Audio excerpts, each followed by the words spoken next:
For the first two, I thought we were defending okay. We gave up a couple of slot chances that we'd like to do a better job with. When they were pushing down the stretch there, that's when it got a little scary, obviously. They have some really good high-end offensive elite players. But what I liked about the game was towards the end of the second period, we get that kill.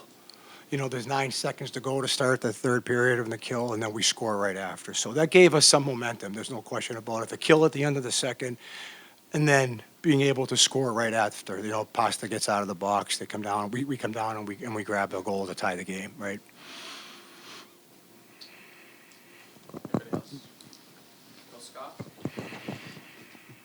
Joe, feels like it's getting a little repetitive with Geekie, but what can you say about his ability to step up and that connection he has with Pastrnak to score in big moments? Well, like I said earlier, I think he's seeing it offensively right now. That's from my standpoint. That's what I see right now, and that line has developed some chemistry here the last little while. They're finding their spots in the offensive zone, reading off each other well. And and Geeks is doing a good job. He's finishing his chances, and 88's playing pretty good hockey right now. Swayman, again, another strong performance, especially considering he left the game the other night. Just wondering what you saw from him. Oh, yeah, no, you just said it. I mean, he gave us a chance to win here today. There's no question. He was solid. We got running around a little bit there in the D zone. They were finding some seams on us. They have some, like I said, they have some pretty good offensive players. And when called upon, we got the timely saves from Sway today. There's no doubt about it. He was a difference maker here. Joe, you had Michael Callahan matched up pretty frequently with McKinnon and HS. It's a pretty important matchup for a kid in just his third NHL game. What gave you so much confidence in him against them? I think that, the matchups as far as the back end, Jay gets a good feel for what's going on back there. So he can see who's playing well against certain lines and who's not. He must have, we felt maybe Kelly was doing a good job here today. But sometimes those matchups, you don't control certain things. It could be we had the pair that was out there earlier that couldn't get out on the line change because maybe they were tired. They were just finishing a shift. But, when you're minus McAvoy and Lindholm, you need all your D to step up, all 6 of your D to step up. Joe, you mentioned Pasta. I believe it's 22 points in the last 11 or 12 games. Just what triggered this search to get him going on this? Just finding his game, I guess, getting that confidence level up to where it usually is. I said it before. I think we've said it before that he's going to find his offense sooner or later. He's too talented of a player, and he's competitive, and he wants to help the team win offensively. That's how he feels. He helps the team in most cases, and so he takes a lot upon himself to make sure that he's producing at a high level, and that's what he's doing now. He's competitive. He's seeing the game very well. He's feeling good about himself again. Joe, Colorado is pretty dominant through the first 2 periods, but it's 1-0. What's the message in the intermission, and what was the mindset going into the third, where you're in obviously a close game? Well, I didn't think we had our legs today. I really didn't. You don't want to use an excuse, but I think it was 3 games in just around 3.5 days for us. So sometimes you're not going to have the juice that you want. They certainly did. That's a good skating team there. But the message after 2 was, hey, well, you just said it. We're down 1. We just had a big penalty kill. We had 9 seconds to go to start the third, but then essentially killed off that power play. And we get 1, we're right back in at 1 shot, and that's what happened. Really, that was what happened. We were opportunistic there. We tied the game, and then their line goes out again and scores another big goal for us. That was the message, really. Joe, do you see a different player in terms of Morgan, in terms of accepting who he is, what he has to do with those 2 guys versus, say, the first quarter or the first third of the season where it just he wasn't producing like he is now? Well, he wasn't on that line in the beginning of the year either, right? So, and I believe he was in and out of the lineup a few games. He was a healthy scratch. So, as a player, you're not feeling the confidence in yourself. And so he has that right now. He's playing with good players. He's playing well, too. I don't want to take anything away from Geeks. He's playing very well. And he's playing on a line right now that is meshing well together. And so this game is a lot about how you feel about yourself, too, right? And when you feel better about yourself, you're going to be able to play your game maybe the way you think you can play it. And what I've liked about what he's done is he's complementing that line by doing the right things too. Like he still gets to the net front. We need net front presence on that line. So if it's not a play off the rush, you look at some of his goals lately, he gets right to the blue paint.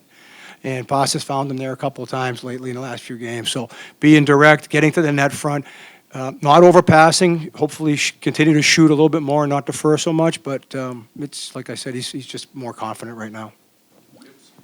Joe, you got a lot of games here leading up to Four Nations. Are you confident, optimistic you'll get either of the two big defensemen back before Four Nations, and in general, the injured guys?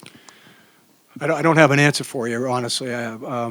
I'm just going by what I'm told here, and we're taking it, day by day with these guys. It's a positive sign that, Lindy and Charlie have been skating, and we'll just see. I'll know more. When I know more, you'll know more. But obviously, we'd like to get them back, but we'll see what happens. Joe, the penalty kill has been improved the last few games. Can you point to something that has kind of changed? I don't think so. I think the guys are dialed in. I really do. I believe, you looked at that Jersey game, and it got away from us, and the guys decided to dig in here, and whatever it takes to kill the penalty. Good sticks, blocking shots. You can talk about structure all you want. Our structure really doesn't change that much. A couple of things here and there, but depending on who we're playing against. But penalty killing is about determination. It's about being willing to sacrifice your body at certain times if plays break down. Good sticks, getting our clears down the ice 200 feet so they're not getting second and third looks. So that's what I've seen the last couple games. They got a lot of skill up front, even on the back end. So Sway played a great game for us like he usually does, and gave us a chance to get back in it in the third, and just stick to our game. We knew they're going to come out hot, and just try to rely on our structure, and when we could do that, I think we had success. How would you describe your chemistry right now with David, where it feels like you guys have a keen awareness of where you are at each point in time? It's good. It's growing for sure. We played together for a while now, which is it's always easier when you learn the habits of the guys you're playing with. But it's fun. It's always fun to play with guys with lots of skill, and I think for me personally, it's like you're kind of in awe of the things that he does with the puck. So just try to get open. It's lots of fun right now, so just keep having fun. Morgan, that second goal, the result ends up looking like an easy tap in, but what's the key to getting to that position in the first place? I thought he was going to come out the other side with it. It's kind of on his backhand, so it's a tough play for him. He kind of turned enough to make those guys bite and came out the other side. It was honestly kind of a lot like the goal the other night. He's so good at feathering that puck through those defenders, and I'm just trying not to miss the puck at that point. So, it's a play that goes unnoticed by a lot of people, but it's a high skill play for sure. 6 goals in your last 7 games. What's your confidence like right now? And you obviously shoot the puck well generally, but when you're being rewarded, what does that mean in terms of round confidence? Just keep shooting it. I think you kind of forget that mentality, especially when things aren't going in. But just being able to, put pucks on net anytime you can do that, you got to shoot to score. So Dave and Pav have put me in some pretty good spots lately to put the puck in the net. So just try to finish on those and capitalize on the chances we get. Morgan, when you're having the success the way you're having it over a period of time, how much do you try to keep your routine intact, try to keep doing the same things because of the success that routine and things has produced? I was a baseball player for a long time, and I think I try to get away from that as much as I could. But there's obviously a little bit of routine, game day and stuff, but try not to put too much emphasis on doing this or doing that. Just going out there and playing, and the less you can think about when you're on the ice is a little more important than what I did at 11 o'clock on a game day. Were you a superstitious baseball player? Yeah, it just, I'm sure all you guys know, you see the stuff they do and at bats, everything like that. But I feel like it weighs on you mentally a little more than you need to, especially with the day-to-day that we have. I would describe it's clicking right now. We've been finding each other. Pav does an amazing job. I think all three of us, are connected, which is very important on the loose pucks. We are closer to each other, For example, in the second period, I think I tried to make a couple moves around the blue line, and we were so close that instead of being turnover and we recovered puck, Geeks I think was the one. So we are connected, we are close to each other, and we're clicking. We know what to expect from each other. So it's always fun when you have that chemistry with your line mates. As Jeremy Swayman also Didn't feel like you guys had your legs in the first couple periods, and to win a game like this against a team that was skating like they were, have it 1-0 after two. What does that do for a group when you're winning games that maybe you shouldn't win? It's huge, like you said, we were a little flat, which is understandable. That was third game in 4 days for us, and at 1 o'clock, sometimes it's hard to get your legs going, and you don't have much food in you. So same for both teams, but they were just flying there over our fast team, but they were really fast. So good on us, obviously a big kill that get us momentum, and then we were able to score right after, so to tie things up, and I think the third period was good, defensively, and we were able to close out. So another big win for us, and we have to keep building on this. Well, they are a fast team. They started pretty well. I thought they were skating. I think I agree with you. We were a little bit step behind in the first period. I thought second, we kind of got it going a little bit more, and third, we were more desperate. Like we fighting for playoff spot in here. We were fighting for points, and we had a message we can piss away points at home. So I think that was a really good response from our group, and got a big W in the third. You had the really early hit. Guy was looking to get an outlet. Boards gave him a good crunch. Game got a little wild for a minute after that. How'd you guys keep it under control and keep your structure? Because that's everything when you're playing a team like that. Well, they got a bunch of skill up there. I'm not sure if it got well after the hit, but we were just trying to be structured all the time, stay above their speed. They got best player in the world over there, one of the best D-men in the world. So I think we had a game plan against them, and we did it today. How does your ability to hit kind of change the game at times against skilled players, where guys have to know that you're out there and there's a potential that you're going to register a hit that could change the game? Yeah, it's my job. When I up top of my game, I try to be physical in a situation I can to don't be out of position. So I think it's definitely rattles their opposite players, and I'm just doing my job over there. It's been a little bit since you were on that side, but what was your reaction when you saw the news of the Rantanen trade? Yeah, I was shocked. I was laying in my bed last night.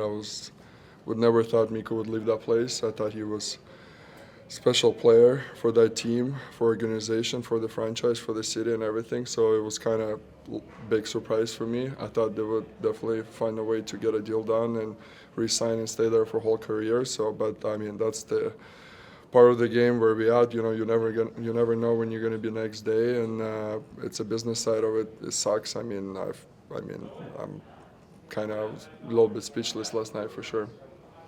What's it like seeing the chemistry that Pasta and Geekie have right now, and do you feel like you guys kind of ride in them from an offensive perspective? Yeah, no, it's been fun. They've been our best line for a few games if you look back. They know where they are at the specific times. They drive in our offense. The Geek's playing great. It's great to see. He's a great kid. He had a slow start of the season, but he's stick with it. He worked really hard to be in the place where he is right now. So I'm really proud of him for sure. Tito, what about your chemistry with Andrew P? What did you like about playing with him? He plays hard. We're pretty predictable to each other. We take pride of defending, playing against top lines. We thought we did a good job against McKinnon line today. He was phenomenal, and it's always fun to play with him for sure. And then what was the discussion like in the room after the second period with the score still only 1-0? You guys are still pretty close. Yeah, like I said, we were desperate. We know our desperation level going to be higher than all the teams because where we are in the standings, there's a lot of teams in the East pushing for a playoff spot. And, we see the message from the management as well. We got 12, 13 games before the March 7th, and we got 6 games left before the break. We got to put ourselves in a good place in the standings to give a green light, I guess. Do you wish you would keep playing? Sorry? Do you wish you would keep on playing when this break comes? It's nice to get a break. You get better, you get some skates in, get some rest in, and get back to work. The kill at the end of the second that leaked over into the third, how much momentum did you guys get from that? Yeah, I think our kill been good this year.